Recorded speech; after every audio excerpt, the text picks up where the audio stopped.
I'd love to talk to you, and I'm struggling with my nerves, of course, because I know how to stand up and teach a dance class, but I don't know how to talk to people really well. And so I have a picture here. This is my mommy. She was a beautiful, beautiful person. So I'm going to put her behind the iPad over here and pretend I'm talking to her. And that's hard.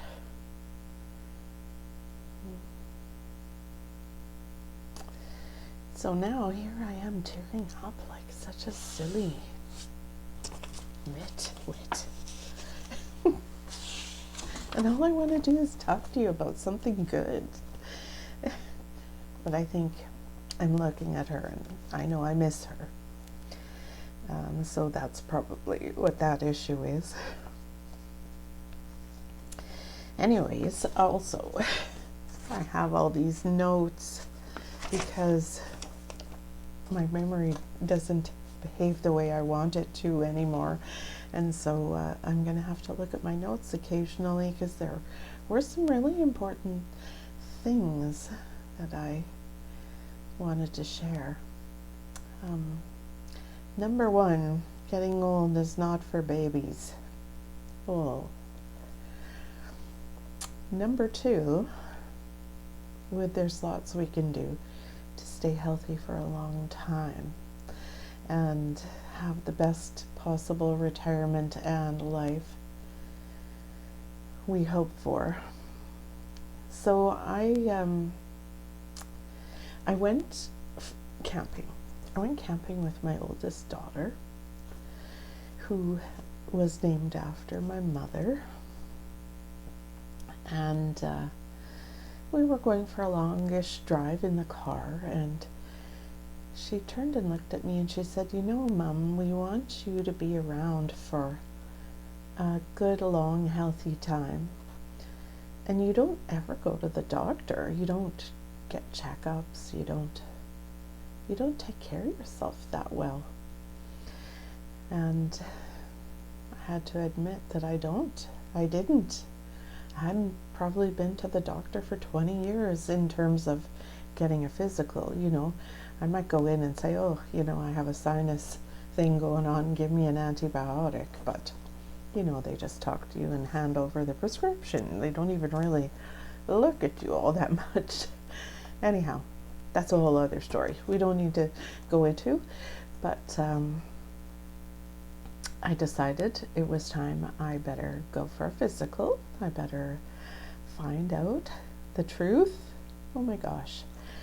So, number one, go for a physical and face the numbers. This is my advice to you about growing older. And I know that it's quite a job. It is. It's a full-time job getting to be an old person. It is. So number one, go for a physical and face the numbers. Now when I went, I expected to be perfectly healthy because I work out almost every day, mostly eat healthy, and don't smoke or have a whole lot of bad habits. But what I found out was my cholesterol was really high,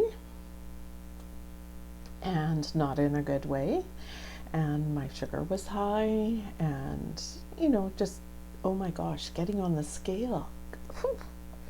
What?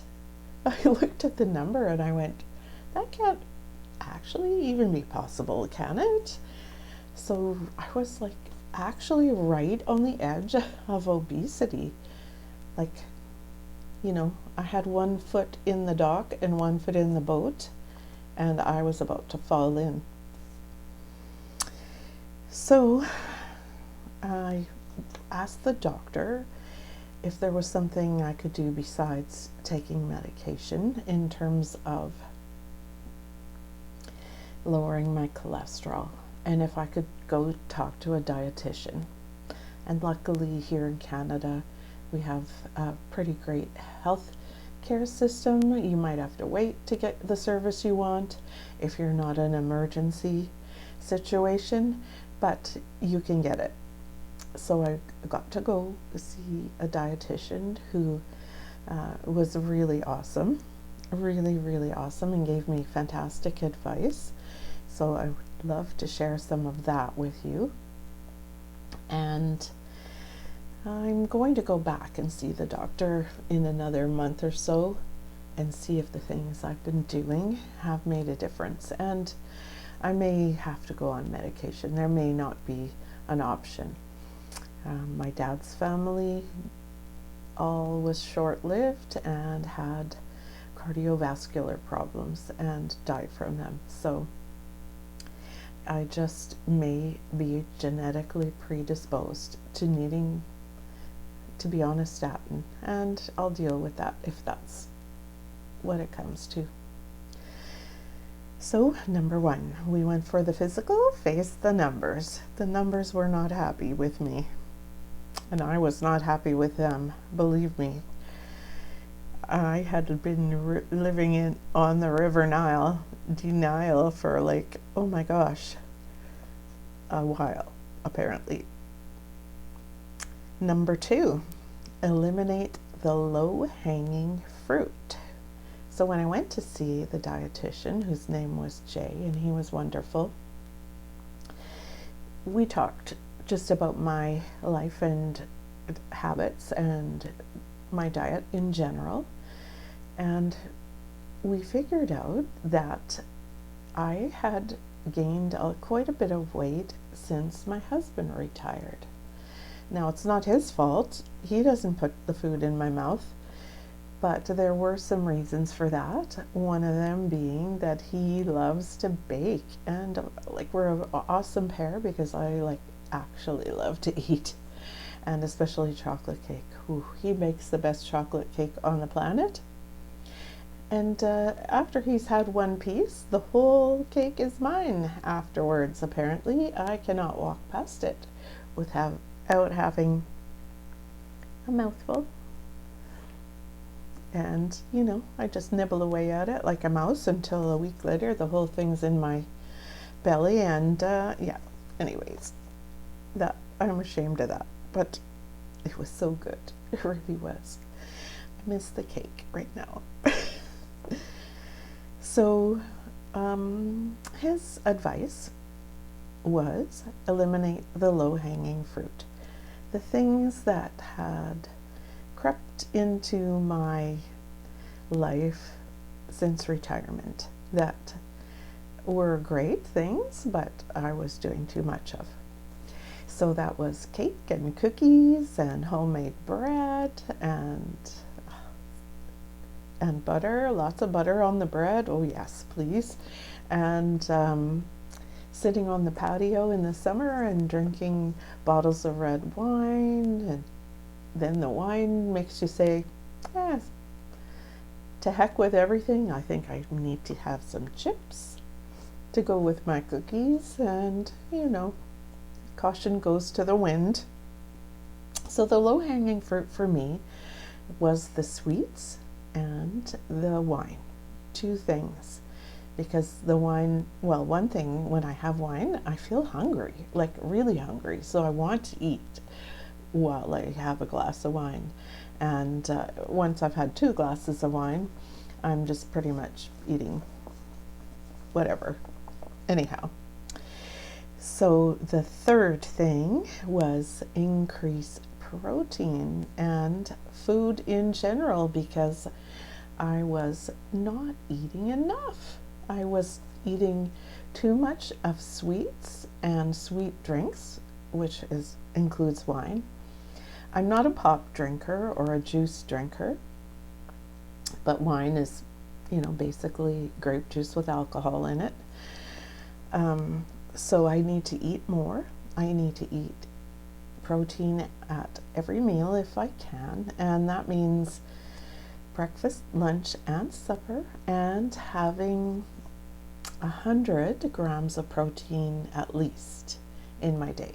So what does that look like? It looks like eggs for breakfast. Maybe later in the morning I might have a snack of Greek yogurt with some berries, salad at lunch with meat, or vegetable soup or a stew with lots of vegetables and meat in it. So supper looks like supper is okay. Let's refer to our notes for a minute here. All right. So supper, oh yeah, I wanted to draw you a picture because I had some really good advice from other people too. But anyways, increase your protein every meal, 100 grams per day. So what does that look like? Eggs for breakfast, a palm-sized piece of chicken or fish or beef. And when you're thinking about your plate and your supper, well, number one, you take a smaller plate. So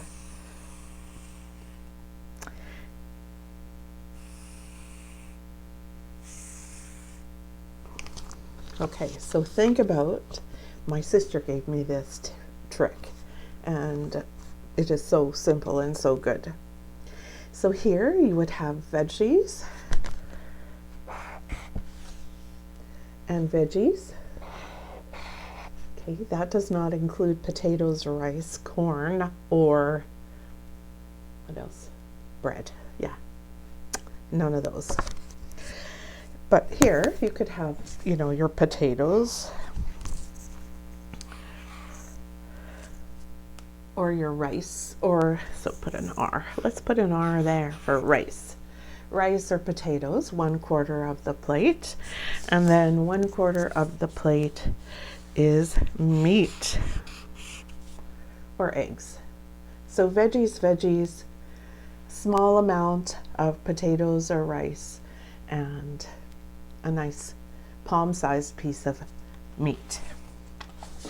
That was a good trick that my sister told me. My sister has been down this road ahead of me, so she's breaking trail.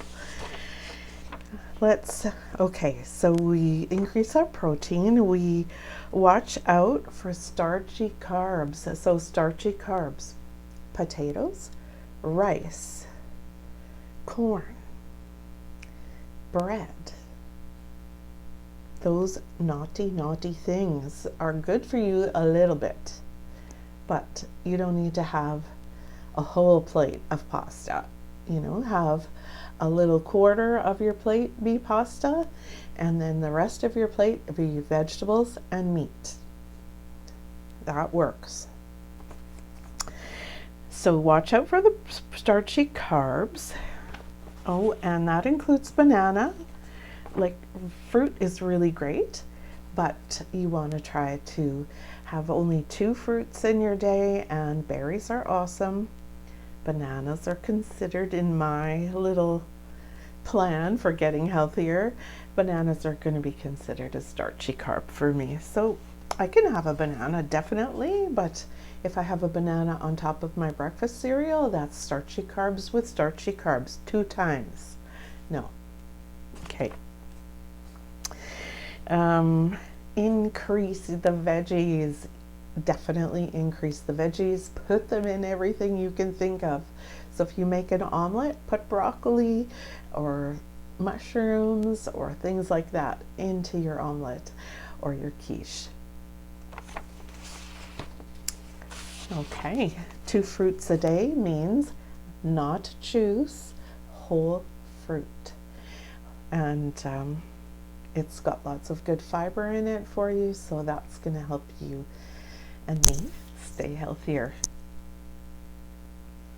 Another thing that Jay suggested to me that really helped a lot, and I have got to get back to it, is logging my intake into my Fitness Pal. Like, I asked him, you know, was there an app I could use to just put my food in and see where my calories were, because I really wasn't paying attention to anything like that. And he suggested that you could get MyFitnessPal for free and use that, and that's what I used, and it really helped me a lot to see what I needed more of, what I needed less of. Was I getting enough of what I needed? Okay, so walk, dance, increase your steps, get moving. I got a little $10 step counter from Walmart just to see. Like, I work out every day, but how many steps do I take? I don't know. I thought I took a lot of steps, but you know what? I wasn't taking enough steps, because here in Canada, especially in the winter, it's icy, it's cold, we don't want to go outside, and we don't realize that we are watching way more TV than we do in the summer. And in the summer, we kind of get manic and don't ever want to come in the house, because we're stuck in the house for like 4 months in the winter. Anyhow, so I took a look at my steps, and I was getting under 3,000 steps most days. That is considered sedentary. Oh my gosh, I've been a fitness leader for 50 years. What is going on there? So just being aware, right? I wore it around for a few days, and I paid attention and said, okay, well, I guess this means that in the afternoon, when I'm feeling like I'd like to sit on the couch with a bowl of chips, I better get down into the basement and dance around a little instead, and get the step count up over 5,000 and up to 10,000. Perfect. 7,500 is what has been measured, and I don't always make it to that. But anyways, I'm just telling myself right now, if I get it over 5,000, that's great. And I do a lot of classes now, just to take some steps in zone 2 cardio, nice and easy, lots of fun, walking pace. Build muscle. Now, I had been doing that already since we started working out online together, my friends and I, and that started around 2019, and you know what happened then? We were working out together online on Zoom, so I've been working on building muscle. That's something I really put a focus on, and 3 days a week do a full body workout. So, you know, Monday, Wednesday, Friday kind of a thing, or Monday and Thursday and one other day, at least twice, and 3 times is better. And another tip I had was that you matter, and love yourself a little bit. Love yourself. You know, get to the dentist, get to the doctor, take care of those little items that you would do in a heartbeat for your children or your husband. Well, do some of those things for yourself. Goodness, you don't. You're working on it. I'm working on it. I'm a work in progress. Let's call it that. So, yes, you matter. Love yourself. And that also means use your words. I keep a journal because I don't often know what I even think if I don't write it down quietly by myself. And why is that? I was just raised to keep my head down and my ass covered with both hands, and do not make waves, and be a nice girl and take care of everybody, and be pleasant. And sometimes you need to speak up for yourself. That doesn't mean you can't be kind, and actually in the long run, speaking up for yourself is the kindest thing to do. So I'm working on that. Yeah. I'm just checking my notes because other little things that are helping. Okay, low-fat milk.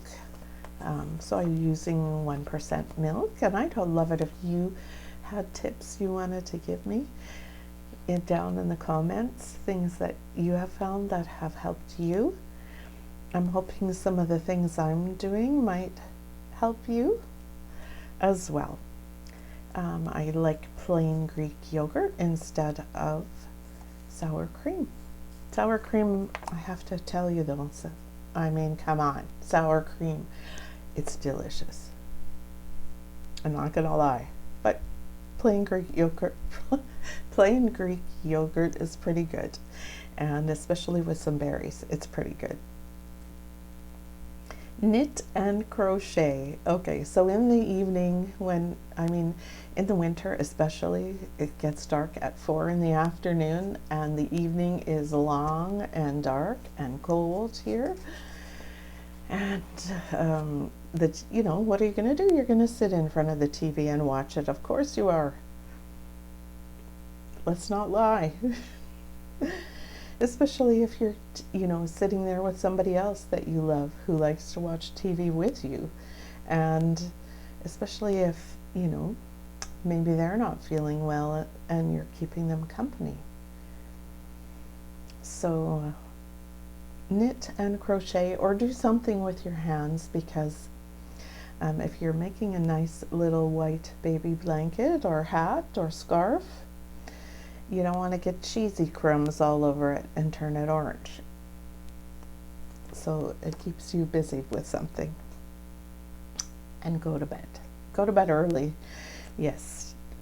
Go to bed by 9 o'clock. You're tired. Instead of munching away on a bowl of chips, go to bed and sleep. And get a little more sleep and take care of yourself. So these were the things I wanted to tell you about that I've been doing. I'm going to get back to the doctor in another month or so and come back with results. I'd like to be able to say, okay, I lost 20 pounds. Wouldn't that be something miraculous to report? I would like to be able to say my cholesterol's down and my sugar's looking better. And we'll see. We'll see if all of these things that I'm doing are going to help. So if you enjoyed this little talk, I'm so embarrassed. Really, I am. I'm looking at my mom's picture. This is helping me a lot. Anyhow, give this a thumbs up and leave some tips down in the comments. Let me know how you're handling getting older and the challenges that we're all facing. Thank you.